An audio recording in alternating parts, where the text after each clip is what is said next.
On Christmas Eve, I came home without warning. I found my daughter shivering outside at 32 degrees Fahrenheit. No blanket to keep her warm. My son-in-law's family was laughing, toasting with champagne by the fireplace. I kicked the door open, holding my daughter in my arms, and said 6 words. I'm glad you're here. If you're watching this video, give it a like, subscribe to the channel, and tell me in the comments where you're hearing my revenge story from. I want to know how far it's reached. I stepped out of the taxi. My heavy boots sank into the thick layer of snow outside my daughter's house in Boise, Idaho. The icy wind slapped my face like it wanted to peel my skin off, forcing me to pull up the collar of my coat. After years as a Taekwondo coach, I thought I was used to any challenge, from the sweltering heat of the dojo to the harshest winters. But this Christmas Eve cold made me shiver. I stood there, in front of the warmly lit house, a mix of excitement and nerves swirling inside me. Today, I wanted to surprise Emily. I wanted to see my little girl's radiant smile when her mom showed up out of the blue. After so many months away, the front yard was buried in snow, not a single footprint in sight, like no one cared enough to clear it.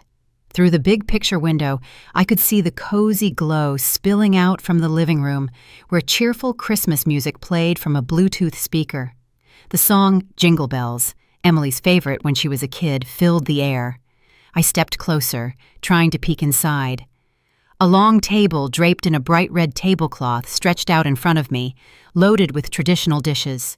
A golden roasted turkey, steaming plates of cornbread stuffing, a bowl of cranberry salad with shiny bits of apple and raisins, and glasses of red wine glinting under the lights. The Whitlock family, my son-in-law's folks, was gathered in full. I recognized Mr. Harold Whitlock, Ryan's dad, sitting with an air of authority, and Mrs. Evelyn Whitlock, his mom, holding a glass of wine with a smug smile on her lips. Ryan's sister Abigail was there too, with her 2 young kids laughing nonstop. They were all raising their glasses, toasting around the crackling fireplace. But where was Emily? I frowned, straining to see further inside, thinking maybe she was tucked in some corner. I'd pictured her smiling, chatting happily, like in the old days when she'd wrap her arms around my neck, telling me endless stories. Then I heard a noise, a faint whimper coming from the porch. I turned, and my heart stopped. Under the dim light, next to a snow-covered poinsettia planter, Emily was curled up in an old wooden chair. She wore only a thin blouse, her frail shoulders shaking uncontrollably, her messy hair sticking to her forehead, damp from melted snow. I ran to her, my heart pounding like a drum. "Emily!" I shouted, my voice breaking with panic. I yanked off my coaching jacket and wrapped it around her with urgency. My trembling hands touched her arm. It was ice cold, like there was no warmth left in her. Emily lifted her face, her eyes red, her pale lips barely whispering, "Mom." Her voice was so faint, it almost dissolved into the air, and she collapsed against my shoulder. I hugged her tightly, feeling her body shake like a bird caught in a storm. "I'm here, sweetheart. I'm here," I whispered, trying to sound calm, though tears burned in my eyes. I pulled an extra sweater from my bag and wrapped it around Emily, trying to share some of my warmth. I lifted her in my arms as her soaked slippers fell into the snow, leaving a messy trail. I held her close, feeling her weak breath against my neck. In that moment, all I wanted was to get her out of there, away from the biting cold, away from whatever had brought her to this state. But then, from inside the house, the laughter kept going, careless and cruel. I clearly heard Ryan's deep voice, smug and boastful, bragging about something. The whole table erupted in laughter, and the clinking of glasses sounded like distant, eerie music. They were happy, cozy by the fireplace, while my daughter, my own flesh and blood, was trembling outside in the cold, like she didn't deserve to be in that house. Just a few hours ago, I was at the Boise airport, still sweaty from a week of coaching the national Taekwondo team. The heat of the mats seemed to linger on me, even as I stood in the chilly airport lobby. I dragged my old suitcase, so excited I could hardly stand still, imagining Emily's face lighting up when I showed up unannounced on Christmas Eve. My heart was racing. She'd always been my light, ever since she was a little girl, clinging to my legs, begging for one more bedtime story, growing into a sweet young woman whose smile could melt away my toughest days. But my job as head coach took me from place to place: Seattle, national tournaments, stealing moments with Emily. Every time I left, I told myself, just one more tournament, then I'll be with her. And now I was here, ready for a Christmas reunion I was sure would make her happy. I sat in the airport waiting area for the short drive to Boise's suburbs, pulling out my phone to call Emily. I wanted to hear her voice, make sure she was home. The phone rang and rang, each tone tightening my nerves. No answer. I frowned, thinking maybe she was busy preparing Christmas dinner with the Whitlock family. I called again, then once more, always the same. Silence. A knot of unease settled in my chest, spreading like ink on paper. I sent a text. Mom's on her way. You home? I stared at the screen, waiting for the little blue checkmark. Nothing came. I tried to shake off the bad feeling, convincing myself she'd left her phone somewhere, or was distracted decorating the Christmas tree, like she did every year. The plane had landed in Boise after dark. I dragged my suitcase out of the airport, and the winter night's cold hit me hard, sinking into my skin. Families were hugging, laughing, heading to midnight mass. A dad carried his little girl on his shoulders. She held a candy cane and giggled happily. I watched them, a lump tightening in my throat. I'd carried Emily like that too, held her hand through streets twinkling with Christmas lights. But now I was alone, pulling a heavy suitcase, stepping out of the airport with an indescribable loneliness. I flagged a taxi and, with a voice hoarse from exhaustion, said, "Take me to Meadow Creek, 12th Street." On the way, traffic was slow, the streets packed with people bundled in coats and scarves, heading to church for Mass. I stared out the taxi window at the warm lights glowing from houses along the road. Church bells rang faintly in the distance, mixed with a choir singing Silent Night somewhere nearby. I smiled, picturing Emily busy in the kitchen, making the mashed potatoes she'd learned from me. When the car stopped at an intersection, I glanced outside and spotted a group of cops directing traffic. Among them, I recognized Jake, a former student from my days teaching Taekwondo at the local community center. He stood tall, confident in his police uniform, but still had that same kind smile. I rolled down the window and shouted, "Jake!" He turned, his eyes lighting up as he recognized me. "Ms. Rose, you're back!" he exclaimed, adjusting his police cap. I smiled, trying to hide my exhaustion. "Yeah, just finished training in Seattle. You still working in Boise?" Jake nodded, his smile bright. "Yup, traffic cop now. You here for Christmas with family?" "With Emily," I said, my heart warming at the mention of my daughter. But then Jake's face froze. His smile faded. A flicker of doubt passed through his eyes, like he wanted to say something but couldn't. A bad feeling sparked in me, like a flame starting to spread. "What's wrong, Jake? Something up?" I asked, lowering my voice. He shook his head, forcing a smile. No, it's nothing, Ms. Rose, just glad you're back." But his eyes betrayed worry. I wanted to press him, but the light turned green. The driver hit the gas, and the car pulled away, leaving Jake watching me from the street, gripping the brim of his cap tightly. As we neared Emily's house, I asked the driver to stop a short distance from the gate. I wanted to surprise them, to see Emily's face when she found me standing at the door. I grabbed my suitcase and walked through the snow-covered path, my boots leaving deep prints. The golden glow from the houses around shone like lit candles. From a distance, I heard a guitar and singing coming from Emily's living room.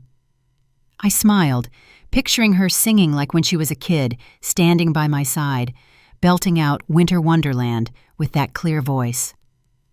I left my suitcase on the step, took a deep breath, and got ready to knock. But then a mocking laugh cut through the air, sharp as a knife. I froze. My hand hovered, not touching the door. Mr. Harold Whitlock's deep, gruff voice boomed clearly. "That's what they call a daughter-in-law? A woman who can't even have kids, 4 miscarriages. Haven't they embarrassed us enough?" His laugh was heavy, dripping with contempt. Then Ryan's voice, cold and cruel, chimed in. "Always faking depression. locking herself in her room to do nothing. If it weren't for my parents, I'd have kicked her out ages ago. Another laugh erupted, followed by the clinking of wine glasses. I heard Abigail, Ryan's sister, her tone venomous. Yeah, totally useless. A wife who can't have kids, what's she good for? Pretending to be sick just to get coddled. Pathetic. Each word stabbed my heart. I stood there paralyzed, my breath caught in my throat. This was how they treated my Emily, my daughter, who dreamed of a happy family, who poured her heart into every meal for her husband. Now they were humiliating her like this. 4 miscarriages, each one leaving her sobbing until she had no tears left during our phone calls. And now they said she was faking it. I clenched my fists, my nails digging into my palms. And that's when I saw Emily, curled up in a wooden chair on the porch, in just a thin blouse, her head bowed, her whole body trembling in the freezing cold. My eyes blurred with tears. My heart stopped. I scooped Emily into my arms. Her body was still shaking, cold as a block of ice. My hands trembled too, not just from the bitter Boise night, but from the rage burning in my chest. Each step toward the Whitlock's door felt like it carried 1,000 pounds, but I didn't stop. I pounded on the wooden door, my knocks firm, drowning out the Christmas music blaring inside. Jingle bells looped over and over, mocking the painful scene I'd just witnessed. No one came to open it. I gritted my teeth and banged harder, like I wanted to knock the door down in one blow. Finally, the door swung open. Mrs. Evelyn stood there, a glass of red wine wobbling in her hand, her lips painted bright red, glossy under the light. The smell of alcohol wafted from her, but her face wore a forced smile, trying to seem polite. "Hey, Ms. Rose, what a surprise," she said, her voice syrupy but fake, like I was an unwelcome guest. "Why didn't you let us know so we could roll out the red carpet?" I locked eyes with her, not bothering to hide my anger. "Let you know?" I growled, each word hissing through my teeth. "If I'd let you know, how would I have seen this? What did you do to my daughter?" I held Emily tighter, feeling her faint breath against my shoulder. Each breath was a reminder I couldn't let this slide. Evelyn raised an eyebrow, glancing at Emily in my arms with a grimace, like she was looking at something annoying. "Emily just wanted some fresh air," she said, her tone soft, but laced with contempt. "Don't make a big deal out of it. It's Christmas. Come in. Don't stand out in the cold." Her words hit me like a slap in the face. Fresh air? While my daughter was practically freezing outside in a thin blouse? Before I could respond, Ryan appeared behind his mother, his shirt unbuttoned, exuding deliberate nonchalance. He held a bottle of wine and shot me a defiant look. "Mom, close the door," he said, his tone dripping with arrogance, chin raised. "Let her stay out there till she gets over it. Who shows up to Christmas dinner acting all fragile to get out of helping?" He let out a mocking chuckle, like he'd said something clever. Those words were another knife, not just in my heart, but in Emily's. I felt her body shrink in my arms, like she wanted to vanish. From the table, Abigail's voice rang out, sharp and venomous. "Exactly. A woman who can't even carry a baby to term? What's she worth? Useless." Her laugh cut like a blade, mixing with the murmurs of others around the table. I heard Abigail's 2 kids, Emily's cousins, run out to the porch, curious. They looked at Emily in my arms, then giggled, whispering to each other, "Aunt Emily's in trouble." Their innocent little voices burned like salt in an open wound. My face flushed with rage. I rammed my shoulder into the door, then kicked it hard. The door flew open, slamming against the wall with a bang that silenced the room. Evelyn's wine sloshed, spilling red stains onto the expensive rug. The Christmas music stopped abruptly, like someone had yanked the speaker's plug. The air in the room turned heavy, suffocating, like all the oxygen had been sucked out. I stepped into the center of the living room, still holding Emily. Each step left a trail of melted snow on the hardwood floor, like marks of rage that couldn't be erased. Every eye was on me. Mr. Harold, his face cold. Evelyn, her fake smile gone. Abigail, her eyes full of disdain. The rest of the family, a mix of shock and annoyance. I felt their hostility in every glance, but I didn't care. Carefully, I settled Emily on the couch, draping my scarf over her shoulders. Her hands were still icy, trembling like the snow's cold still clung to her. I knelt, looking into her eyes, trying to give her some of my strength, though inside I was a storm of fury and pain. The Whitlocks' living room was still brightly lit. The fireplace crackled, but the atmosphere was thick, like everyone was bracing for an explosion. Ryan stepped closer, his face red from the wine, his eyes gleaming with arrogance. He lowered his voice, cold but still smug, like he owned the place. "You don't get to make a scene in my house, Rose," he said, emphasizing my house, like he was reminding me I was an outsider. Ryan stood tall, one hand on his hip, his shirt half unbuttoned in a gesture of contempt. But in his eyes I caught a flicker of uncertainty. He knew I wasn't someone easily intimidated. I shot to my feet, pointing straight at his face, my voice trembling with fury. "No right?" I snapped. "And you? You think you have the right to throw my daughter out into the cold? To let her nearly freeze to death?" My blood boiled in my head. Every word exploded from my chest. "Is that what you call a husband? Is that what you call family?" I glanced around at the banquet table, the plates still steaming, the wine glasses glinting like they were mocking Emily's suffering. Mr. Harold Whitlock rose slowly from the head of the table, adjusting his suit jacket, his deep voice resonating with authority. "That's enough, Ms. Rose," he said. "This is a family matter. A woman who can't bear children needs to learn to endure. That's just how it is." His words hit like a sledgehammer, cold and cruel. I locked eyes with him, seeing the arrogance of a man who'd spent years as a judge, used to controlling everything, but today he'd picked the wrong opponent. I glanced at the table, where the roasted turkey still wafted its aroma, the cornbread stuffing neatly arranged, the wine sparkling under the lights. Then I looked at Emily, still shivering on the couch, her stomach faintly growling like a silent accusation. I couldn't hold back anymore. My voice erupted, sharp and cutting. "So you feast while my daughter's outside in 32-degree weather, no coat, no food? That's what you call tradition? That's what you call humanity?"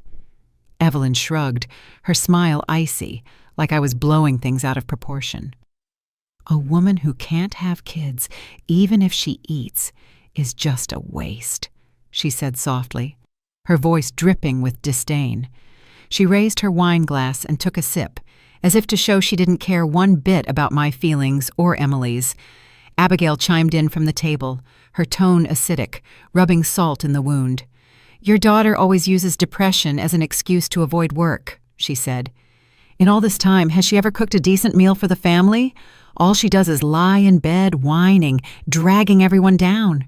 She shook her head, her eyes full of mockery, like Emily was a burden the whole Whitlock family had to bear. Murmurs from the relatives around the table grew louder. Some shook their heads, others snickered, as if they agreed with those venomous words. Every sound, every sidelong glance pierced my chest like another stab. I wanted to flip that fancy table over, to demand justice for my daughter. But then a faint voice came from the couch. Emily, my little girl, had stirred. She tried to sit up, her trembling hands gripping the edge of the couch.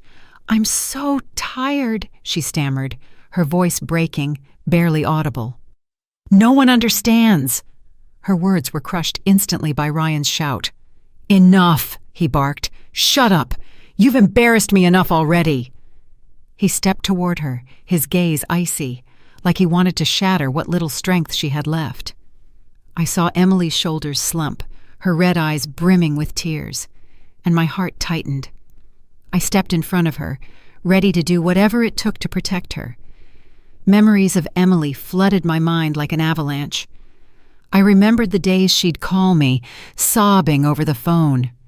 Each time she lost a child, the first, the second, the third, the fourth. With every miscarriage, her soul broke into pieces. She'd been a sweet girl who dreamed of a warm home, family dinners with her husband and kids. But the pain over and over had pushed her to the edge of despair. I'd tried to be there for her, even through long-distance calls, but I never imagined the Whitlock family, the ones I trusted, would treat my daughter like this. Ryan, my son-in-law, who I once thought was a decent man, now showed his true face. A cruel bully who cast my daughter out into the cold, treating her like garbage. I was on the verge of losing it. Through the window, I saw Jake standing silently on the porch. Maybe he'd been patrolling the neighborhood, his hard gaze and clenched fist showing he'd heard and witnessed this cruelty. I gave him a slight nod, signaling him not to step in just yet, but inside, his presence was a ray of hope. I knew I wasn't alone. I had a witness, someone who knew the truth. Ryan took another step, pointing at me, dropping the mask of politeness. "I'm warning you, this is my house," he said. "Stay out of it, or things will get worse." He smirked, convinced I'd back down under the Whitlock family's power. He was wrong. I clenched my fists, my knuckles cracking, feeling all the rage I'd bottled up in my life explode in that moment. The air in the room was so thick, it felt like a single spark could set it all ablaze. I locked eyes with Ryan, my voice low but sharp as a knife. "You think you can threaten me? You think you can keep hurting my daughter without paying a price? You're wrong, Ryan.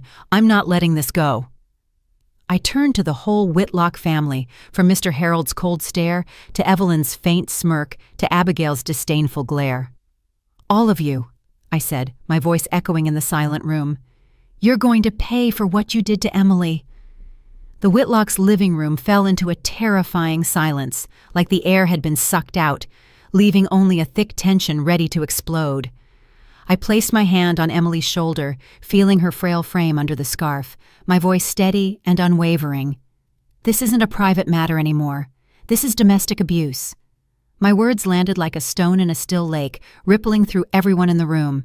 Evelyn, still holding her wineglass, let out a mocking laugh, swirling it like she was enjoying a joke. "Abuse?" she said, her tone dripping with sarcasm and arrogance. "We're just teaching her place, Rose. You should thank us for putting up with her this long." Ryan stepped closer, his eyes red from alcohol and rage.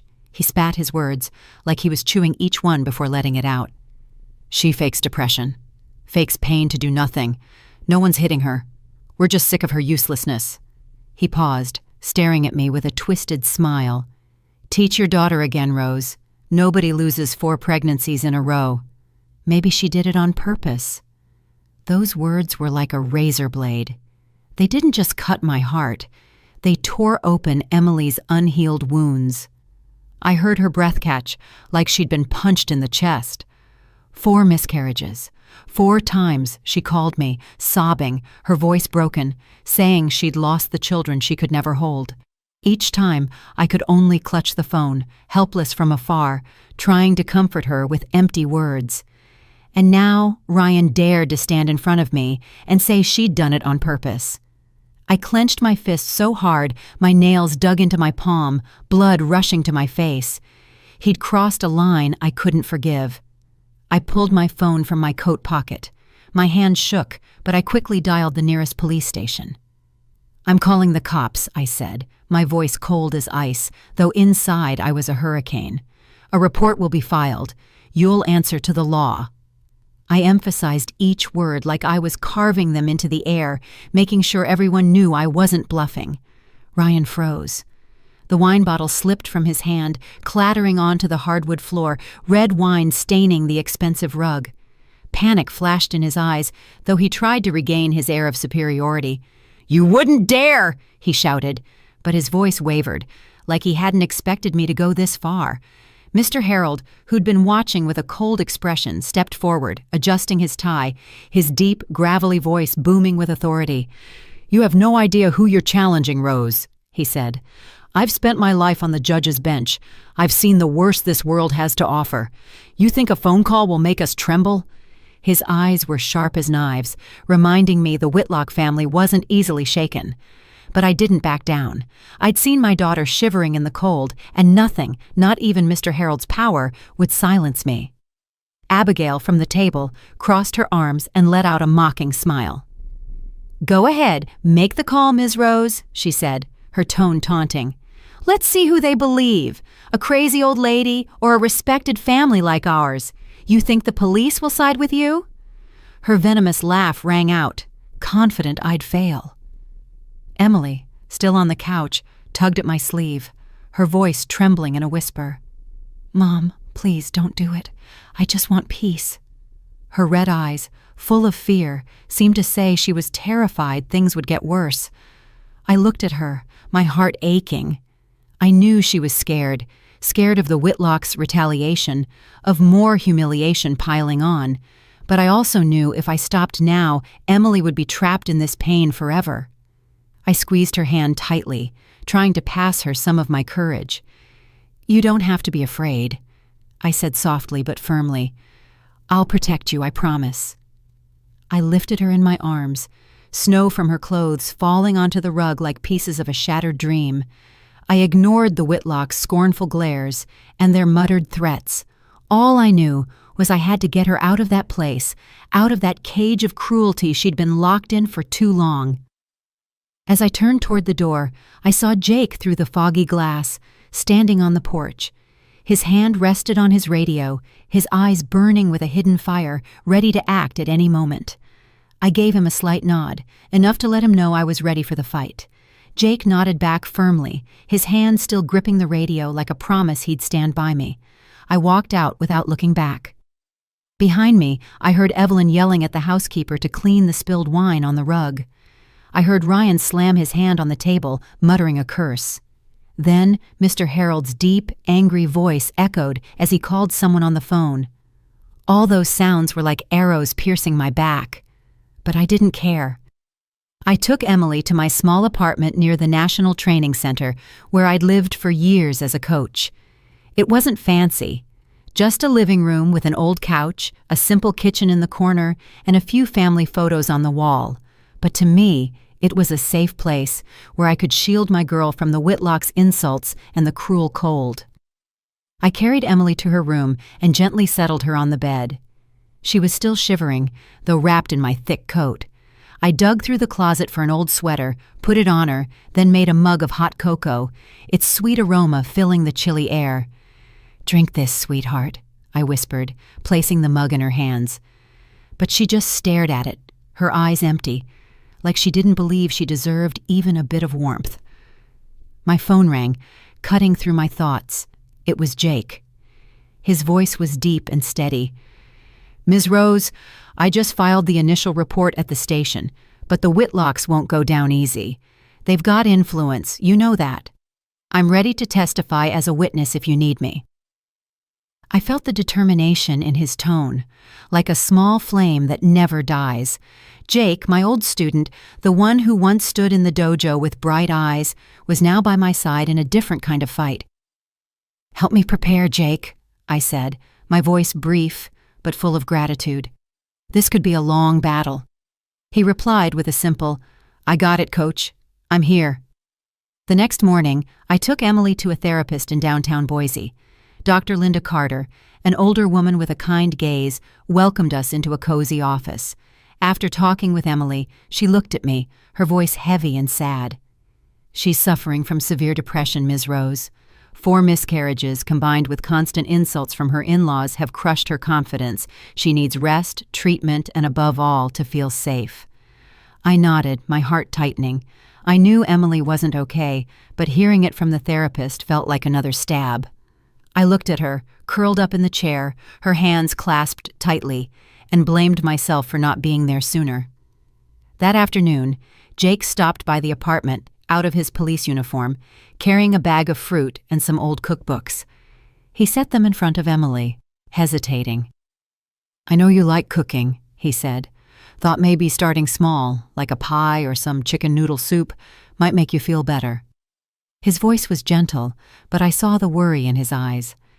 Emily lowered her head, clutching the edge of her blouse, and murmured, "Thanks, but I don't think I can do anything anymore." Her words pierced my chest like a needle. Jake's face fell for a moment, but he didn't push her, just nodded quietly. He left the bag on the table and turned to me. "Ms. Rose, whatever you need, just say it. I've got your back."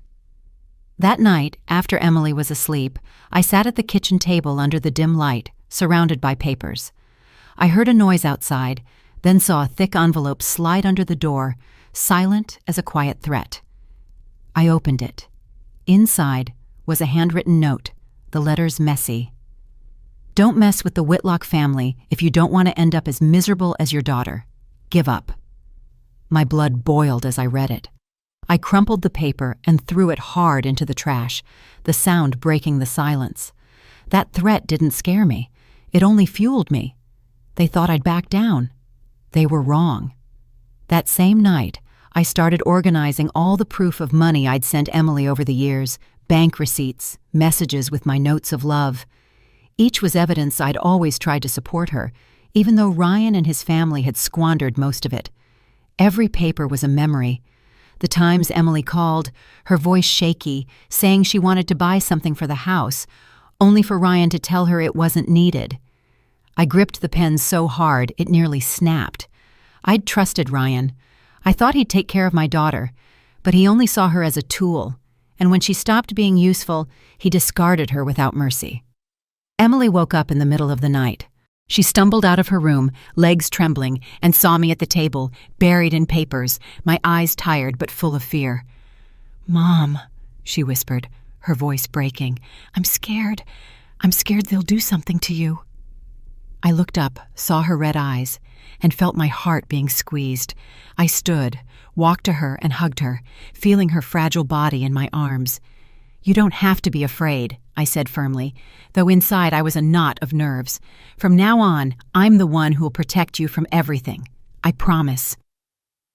I took Emily back to bed, staying by her side until she fell asleep.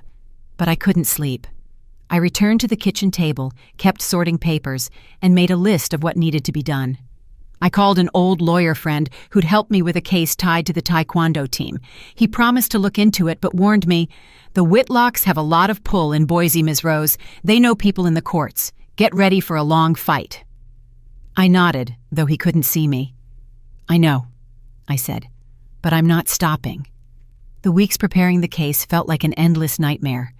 Every night, under the dim lamp in my small apartment, I reviewed page after page, rereading every bank receipt, every medical report about Emily. Those cold numbers and letters were proof of my love for my daughter, but also a painful reminder of everything she'd suffered. Finally, the first day of the trial came, and I felt like I was stepping onto a Taekwondo mat. Emily and I entered the Boise courthouse. The morning chills seeped through my thick coat. I held her hand, feeling her icy fingers tremble in my palm. Her eyes were red, with dark circles showing sleepless nights. She kept her head down, like she wanted to hide from the stares. I stood tall, trying to be her rock, though inside I was just as shaken. "I'm here," I whispered, squeezing her hand gently.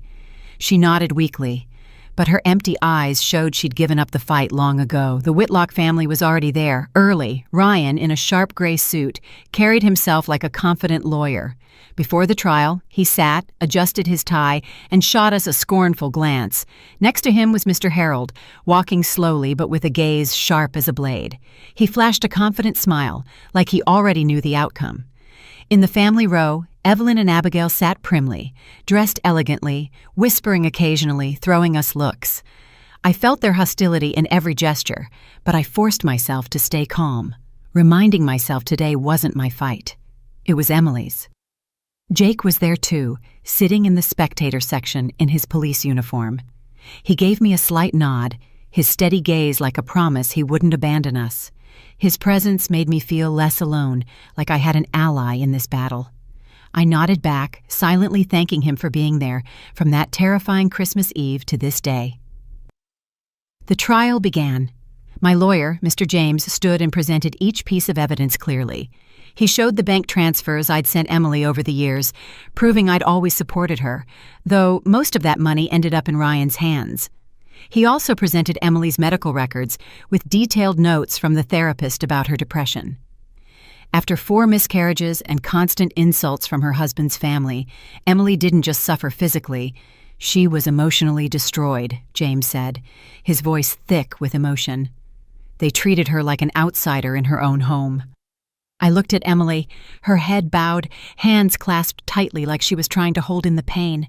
I wanted to stand and hug her, but I knew I had to stay strong and let the lawyer do his job. Then the young lawyers for the Whitlock family stood up, and I felt injustice creeping into the courtroom. One of them, in a sleek black suit, spoke with a commanding voice. "Emily's just faking illness to be coddled. The Whitlock family gave her everything. Shelter, food, every need met. But she didn't hold up her end. She failed as a wife."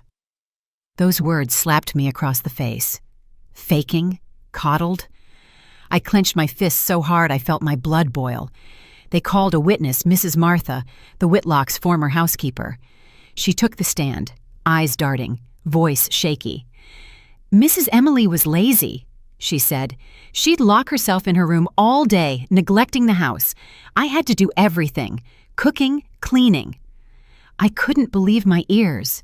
Emily, the same woman who lovingly prepared every meal, who made homemade pies to please the whole family, now branded as lazy. I shot to my feet, unable to hold back. "You're lying. Emily was never like that." The judge, a middle-aged man with a stern face, slammed his gavel and said coldly, "Silence, please. This is a courtroom." I sat back down, my heart racing, feeling like I couldn't breathe. I glanced at Mr. Harold Whitlock. He smiled, a subtle, smug nod to the judge. An invisible thread between them chilled my skin. Something wasn't right. I felt it clearly. They'd planned this day, and I was just a pawn in their chess game. Emily stayed hunched over, her trembling hands gripping the chair's edge. I saw Jake in the back row, jaw clenched, fists tight, like he was fighting to contain his own fury. Mr. James, our lawyer, pressed on, his voice steady.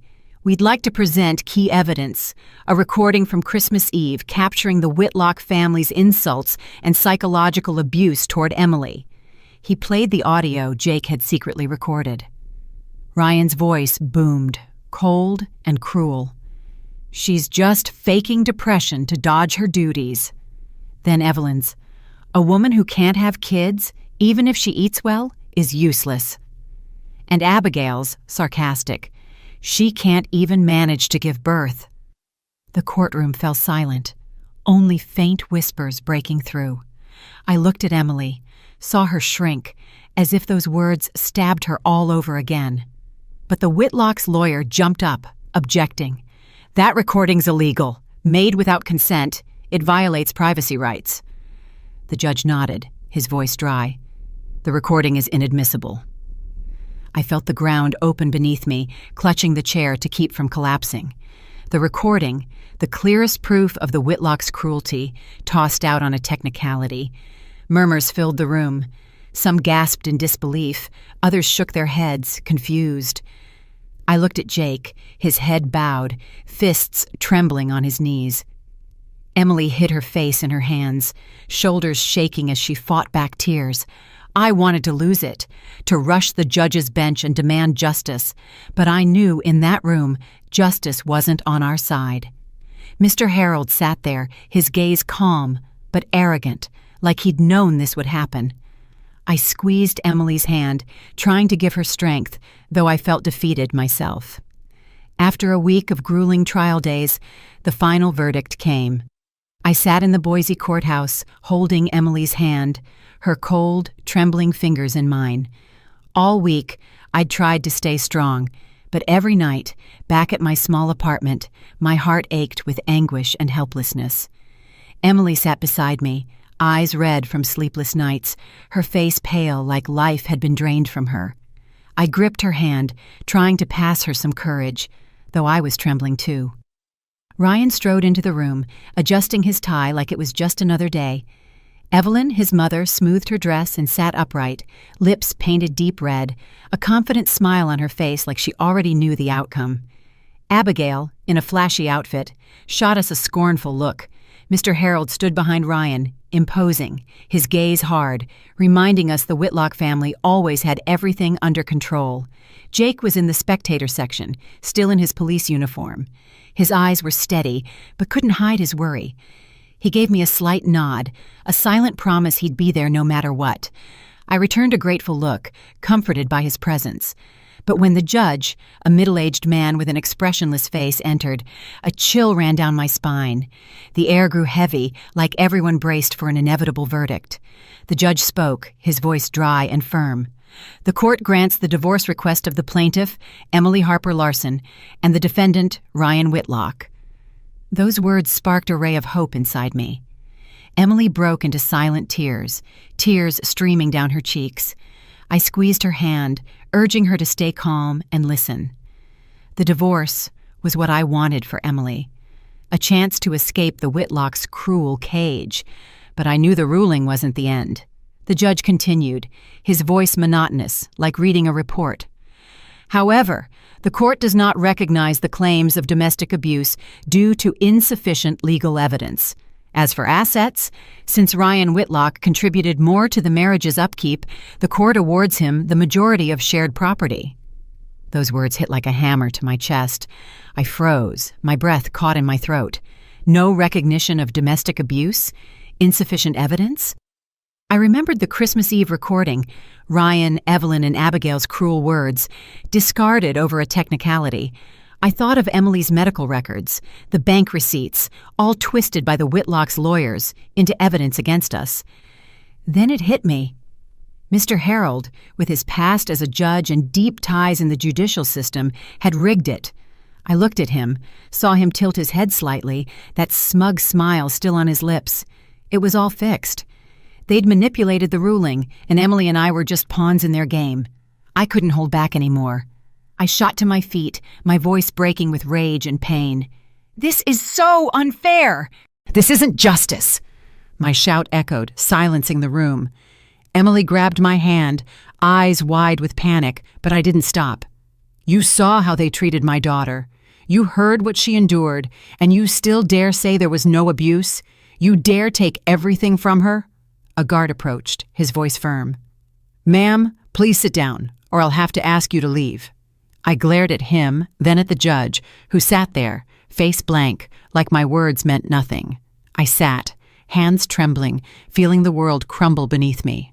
Ryan turned, locked eyes with me, and flashed a mocking smile, adjusting his tie like he'd won a grand victory. Evelyn and Abigail nudged each other, giggling under their breath, making sure I heard. That laughter was a knife plunging deep into my heart. Mr. Harold nodded slowly, his gaze calm, like this was just another case he'd pulled strings on. I looked at them all, one by one, my blood boiling. They hadn't just stolen Emily's justice. They'd stolen my faith in a system I once thought was fair. Emily covered her face with her hands, her body shaking, her muffled sobs tearing me apart.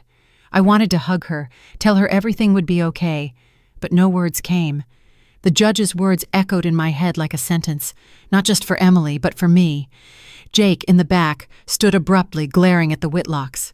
I saw veins bulging in his arms, fists clenched, like he was holding back a storm of rage. I signaled him to stay calm, though I wanted to scream and break everything in that room. The judge slammed his gavel, his voice sharp. "Order! The session is over. Everyone may leave." The gavel's sound was a final period, but for me, it was the start of a new pain. People began to rise, voices murmuring, papers shuffling. But I stayed, holding Emily tightly, her trembling shoulders and sobs breaking me inside. I wanted to comfort her, but my throat closed, like words were useless against this pain. The unjust ruling didn't just strip Emily of assets. It took the last shred of my belief that the system would protect her. Ryan sauntered over, his posture smug, like he'd won a major victory. He leaned close to my ear, whispering mockingly, "See, Rose? I told you. Don't fight me. You're just a useless old woman." He flashed a crooked smile, eyes gleaming with triumph, then turned to leave, like Emily and I weren't worth his time. His words were gasoline on the fire of my rage. My blood surged, veins pulsing. I clenched my fist so hard it hurt, my body taut like a drawn bow, ready to snap. I wanted to lunge, to land a punch on that arrogant face, to pay him back for everything he'd done to my daughter.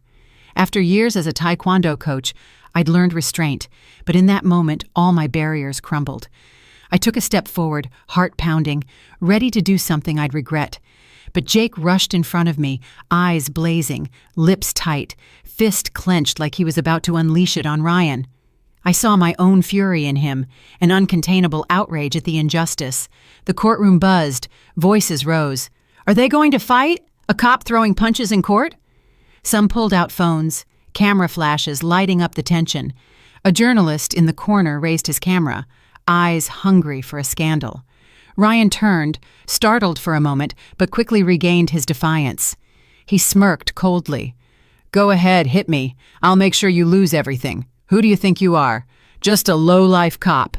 He stepped closer, taunting, certain Jake wouldn't dare touch him. Jake's fist trembled, his breathing heavy, eyes red. I knew he could do something irreversible. Suddenly, Emily broke free from my arm, ran to Jake, and clung to his arm, sobbing, her voice broken. "No, please, don't do it. I don't want you or Mom to become violent like him. I just want peace. I just want to keep living." Her cry tore through the air, silencing the room. I saw tears stream down Emily's face, her thin hands gripping Jake like he was her last anchor. Jake froze, breathing hard, his fiery eyes slowly dimming. His fist trembled, rigid for a moment, then slowly loosened, dropping to his side. He bowed his head, lips tight, fighting to contain the rage consuming him. Camera clicks echoed, flashes highlighting Emily clinging to Jake, Ryan standing smugly in front. Some in the room, maybe unaware of the case, began to sob. A soft murmur of crying rose, like Emily's pain had pierced them. I looked around. A woman wiping tears, a man shaking his head in sorrow. But the Whitlocks stood unmoved. Evelyn and Abigail whispered to each other, cold smiles on their lips. Mr. Harold nodded slightly, his authoritative air intact, like everything was still under his control. The judge slammed his gavel, his voice cold. "Order! If this disruption continues, I'll have guards clear the room." The gavel's sound was a warning, snapping everyone back to reality. I stepped forward, took Emily, and hugged her tightly. She kept crying, her body trembling in my arms like a lost child. Jake stood beside us, head bowed, lips tight, like he blamed himself for not doing more. I placed a hand on his shoulder, nodding gently, letting him know I understood and was grateful he was there. Ryan adjusted his tie, turned, and walked off, his steps heavy with triumph. Evelyn and Abigail followed, their cold laughter another knife in my chest. The room slowly emptied, leaving just me, Emily, and Jake, 3 people sharing the same bitter lump in our throats. I hugged Emily tighter, feeling her weak breath against my shoulder. "Mom," she whispered, voice breaking, "I don't want to fight anymore. I'm tired. Can we just go home?" Those words tore my heart apart. I wanted to tell her everything would be okay, that I'd keep fighting, but my throat closed and no words came. I led Emily out of the courtroom, Jake walking silently beside us, his gaze steady. The faint Boise sunlight streamed through the windows, but it couldn't warm my heart. I knew today's ruling wasn't just a loss. It was a declaration of war. The Whitlocks may have won in court, but I wouldn't let them win in Emily's life. I looked at her, her red eyes holding a tiny spark, like a flicker of hope, however small. For that spark, I swore I wouldn't give up. In the days after the trial, Boise seemed to stir with an undercurrent. Local news started talking. Bold headlines hit the front pages. Whitlock trial, justice bought. Reading those words, my heart pounded, like they voiced our pain, Emily's and mine. On social media, the video of Emily clinging to Jake in the courtroom spread fast. The image of my daughter, eyes red, voice breaking, begging Jake not to become violent, touched many hearts. Comments flooded with outrage. "The Whitlocks think they can control everything. Emily deserves better than this." Sitting in our small apartment, reading those words, I felt a bit of comfort, though the court had turned its back on us. The community's voice was starting to side with Emily. The Whitlocks, despite their legal win, began to feel the cost. I heard Mr. Harold's old colleagues whispered behind his back rumors of how he'd used his influence to bend justice.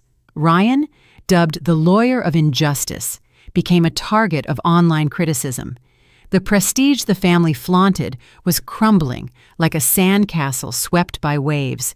I didn't revel in it, but I felt a sliver of justice, not from the courts, but from the people's voice. I brought Emily to live with me in my small apartment, lit by the warm yellow glow of lamps, family photos on the walls. Each morning, I got up early to make her breakfast, sometimes pancakes with maple syrup, other times just scrambled eggs with toast. Emily sat slowly at the table, cradling a mug of hot tea, staring out the window where faint sunlight slipped between Boise's rooftops. Some days, I saw silent tears roll down her cheeks like raindrops. But I knew slowly Emily was healing. Each day, she spoke a little more, her eyes less empty than before. I didn't push her. I just stayed by her side, a mother ready to shield her daughter from any storm. Jake became a vital part of our lives. He'd stop by, sometimes with a small bouquet of poinsettias, other times with donuts from the corner bakery. Each visit lit Emily up a little, like his presence was medicine for her soul. One afternoon, Jake, a bit nervous, handed Emily a small box. Inside was a keychain shaped like a taekwondo uniform, the same symbol I'd taught him and my other students. "You don't have to be strong right away," he said, his voice soft but firm, "but you can start over, little by little, like Ms. Rose did." Emily took the keychain, frozen, her eyes shining with emotion. She pressed her lips, holding back tears, then nodded slowly.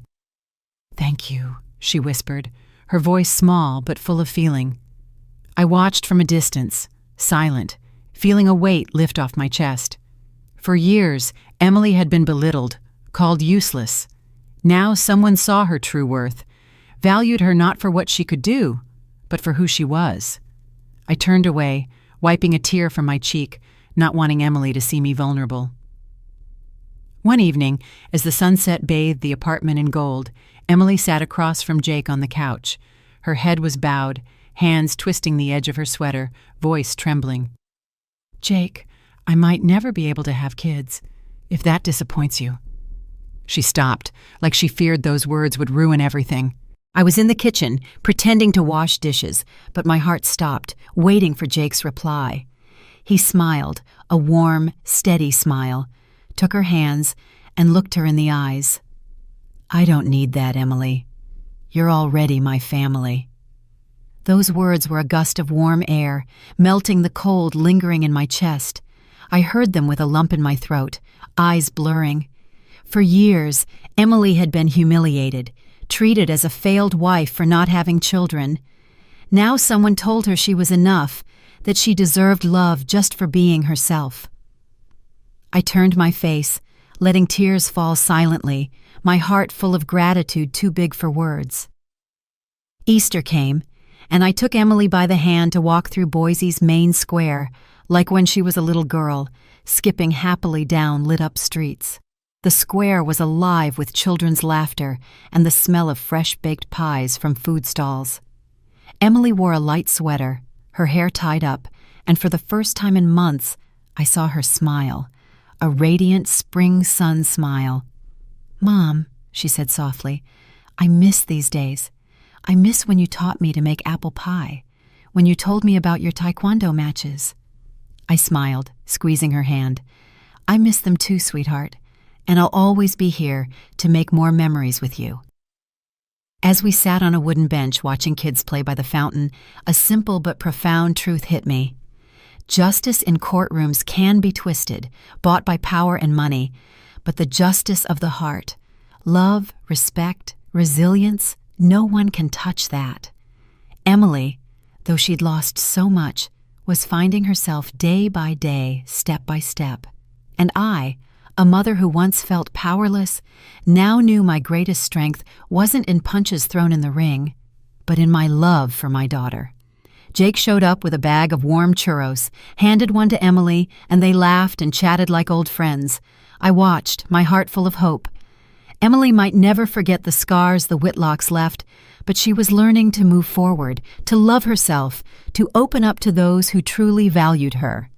And me, at 65, after fighting so many battles, I knew the fight for Emily's happiness was the most meaningful of all. This story is fictional, but draws on real-life experiences. Names and places have been changed to protect those involved. We share it not to judge, but in hopes someone will pause and think about how many mothers suffer silently in their own homes. I'm genuinely curious. If you were in my shoes, what would you do? Would you stay silent for peace, or would you dare to face it all to reclaim your voice? I want to know what you think, because every story is a candle that can light someone's path. God always blesses. I firmly believe courage leads to brighter days. In the meantime, at the end of the video, I've linked 2 of the channel's most loved stories. They'll surprise you, I promise. Thanks for staying until the end.